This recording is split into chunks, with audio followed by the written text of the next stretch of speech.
திடீர் நெஞ்சுவலியின் காரணமாக மருத்துவமனையில் அனுமதிக்கப்பட்ட இசையமைப்பாளர் ஏ.ஆர். ரகுமான் அவர்களினுடைய தற்போதைய உடல்நிலை குறித்த ஒரு முக்கியமான செய்தியானது சமூக வலைதளங்களில் வெளிவந்து ரசிகர்கள் மத்தியில் ரொம்பவே வைரலாக பரவிக்கிட்டு இருக்கு.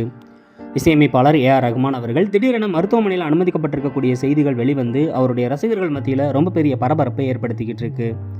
இப்படிப்பட்ட சூழலில் அவருடைய தற்போதைய உடல்நிலை குறித்த ஒரு முக்கியமான செய்தியானது வெளிவந்திருக்கு.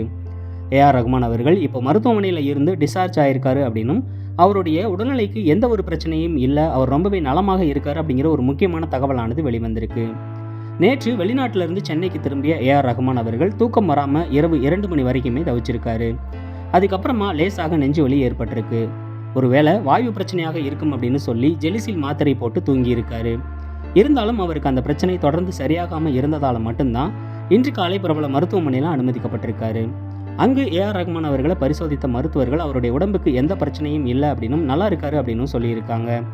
இந்த தகவலை பிரபல பத்திரிகையாளர்கள் தான் சமூக வலைதளத்தில் சொல்லியிருக்காரு. அது மட்டும் இல்லாமல் மருத்துவமனை தரப்பில் இருந்து வெளியிடப்பட்டிருக்கக்கூடிய அந்த அறிக்கையில் ஏ.ஆர். ரகுமான் அவர்களுக்கு நீரிழப்பு தொடர்பான அறிகுறிகள் இருந்திருக்கு அப்படின்னும் வழக்கமான பரிசோதனை முடிஞ்சதுக்கு அப்புறமா அவர் திரும்பி வீட்டுக்கு போயிட்டாரு அப்படின்னு சொல்லியிருக்காங்க.